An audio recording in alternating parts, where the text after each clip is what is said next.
fome de 1921-1922 na União Soviética teve diversos fatores humanos e um fator climático com uma grande seca. A fome pegou a União Soviética inteira e afetou principalmente as regiões do Volga, dos Urais e o sul da Ucrânia. Nesse vídeo nós vamos entender direitinho o que aconteceu.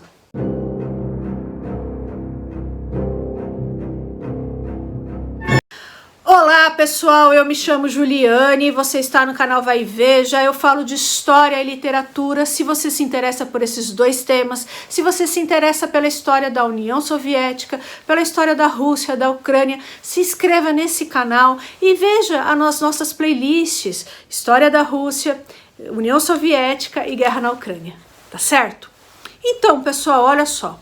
A fome na União Soviética ocorreu entre 1921 e 1922 e teve várias causas, como as políticas de confisco de alimentos para abastecer os exércitos, durante a Revolução, a ausência de homens para trabalhar no campo por conta da Primeira Guerra Mundial e da Guerra Civil, tudo isso aliado a uma grande seca.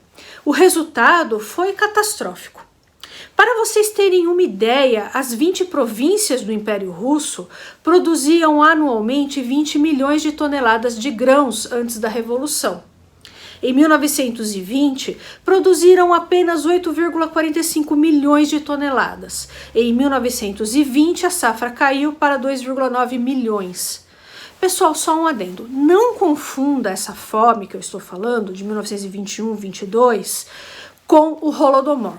O Holodomor significa matar pela fome em ucraniano e ocorreu entre 1932 e 1933, no período Stalin. E as causas foram diferentes. E eu vou fazer alguns vídeos a respeito do Holodomor e nós vamos entender tudo como aconteceu. Mas só não confundam, tá bom? Então, pessoal, voltando aqui. Na província de Stavropol, por exemplo, que fica ali ao norte do Cáucaso, quase toda a safra foi perdida.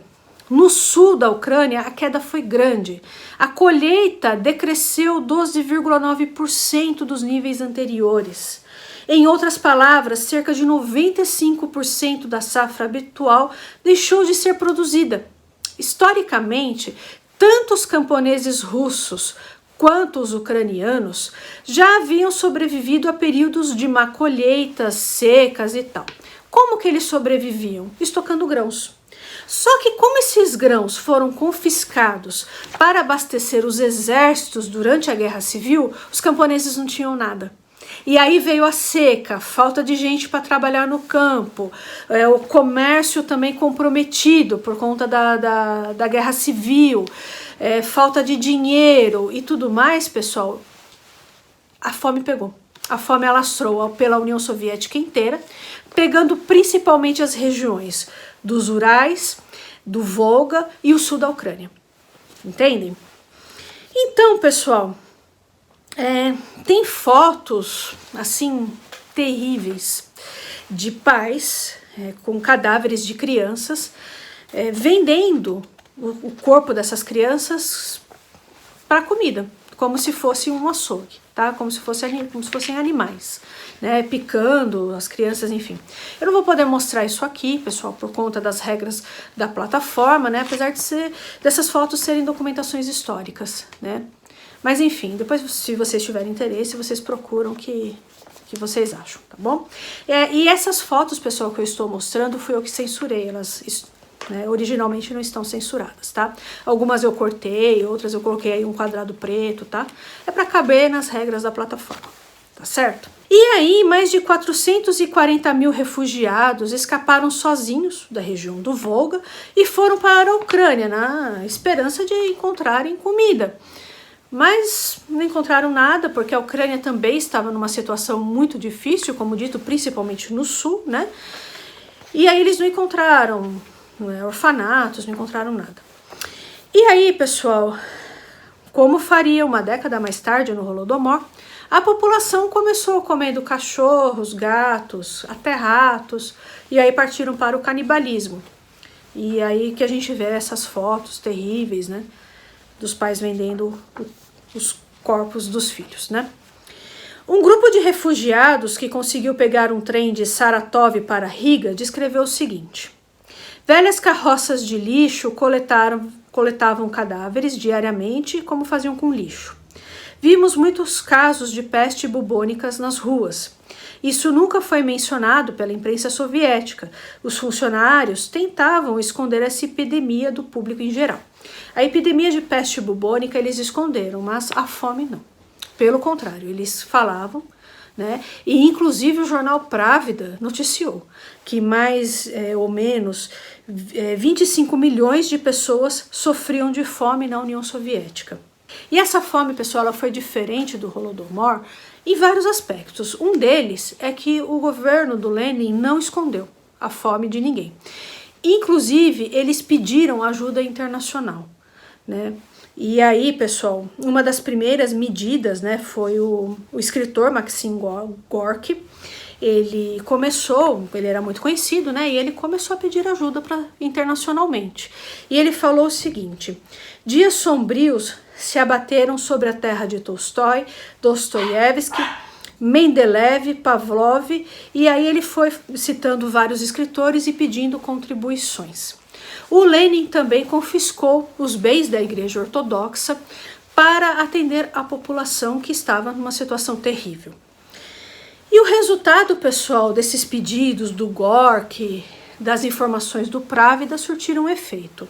A Cruz Vermelha Internacional, o Comitê Judeu de Distribuição, a Missão Nansen, que é do norueguês Fridtjof Nansen, e a Associação Americana de Assistência foram para a União Soviética prestar socorro.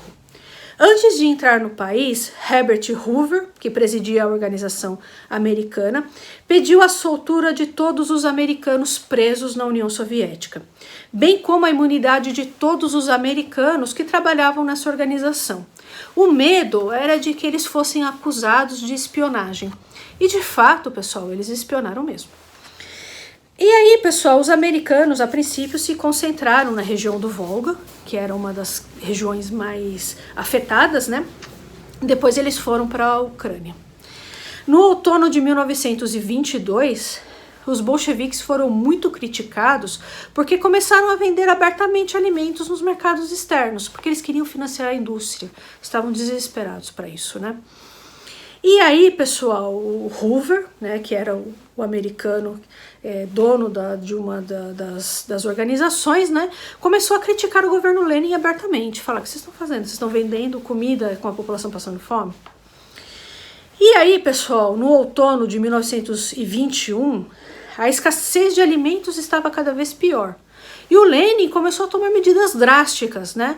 Ele começou a pressionar regiões que estavam, entre aspas, um pouco melhores, como a região de Kharkiv, na Ucrânia.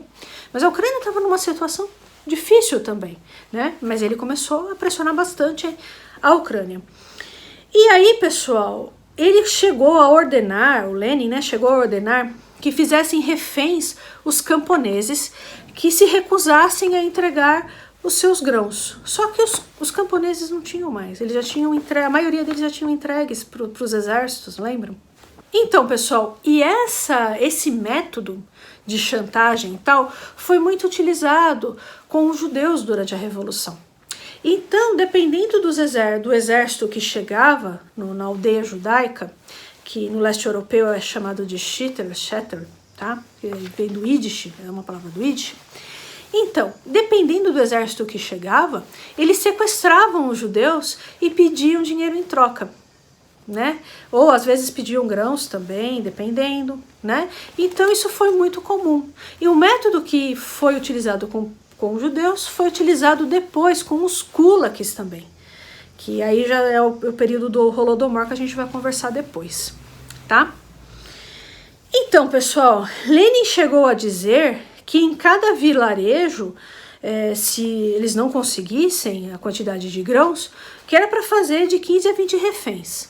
E se eles não pagassem, poderiam ser executados. Os servidores norte-americanos notaram um tratamento diferente do Lenin em relação à Rússia e em relação à Ucrânia.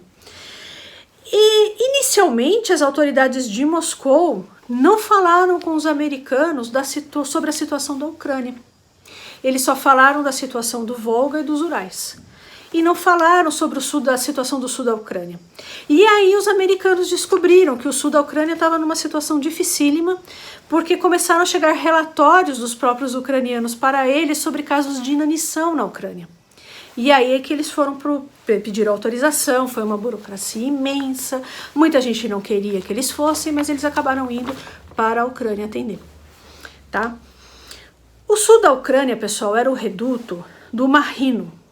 O Marrino foi um líder anarquista que constituiu o exército insurgente marrovinista, que combateu o exército branco, que era czarista. Quando terminou a guerra civil, essa milícia foi considerada ilegal e seus membros foram executados, tá? Marrino conseguiu fugir para a Romênia e depois para a França.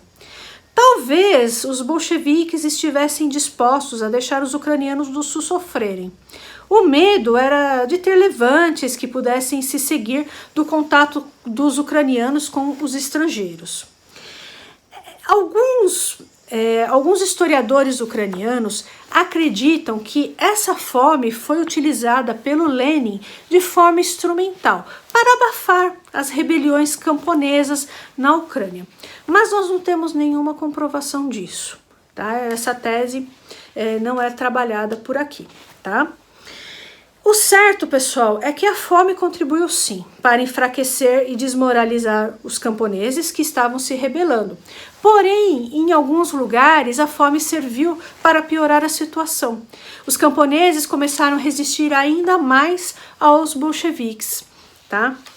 A falta de alimentos, pessoal, também ajudou a inspirar a rebelião dos marinheiros do Kronstadt, durante o qual o Exército Vermelho disparou contra esses marinheiros que foram muito importantes durante a Revolução. No decurso de 3 anos, cerca de 33,5 milhões de pessoas foram afetadas pela fome e pela escassez de alimentos. 25 milhões na Rússia, 7,5 milhões na Ucrânia. E é difícil, pessoal, contabilizar a taxa de mortos. Alguns historiadores trabalham com o número de 5 milhões de mortos durante essa fome, tá bom? É isso aí, pessoal, eu vou ficando por aqui, eu espero muitíssimo que vocês tenham gostado do vídeo de hoje e eu peço a sua gentileza para você, por favor, se inscrever nesse canal, curtir, compartilhar esse vídeo com seus amigos, publicar esse vídeo nas suas redes sociais, tudo isso é muito importante, tá bom? Um abraço e até o próximo vídeo.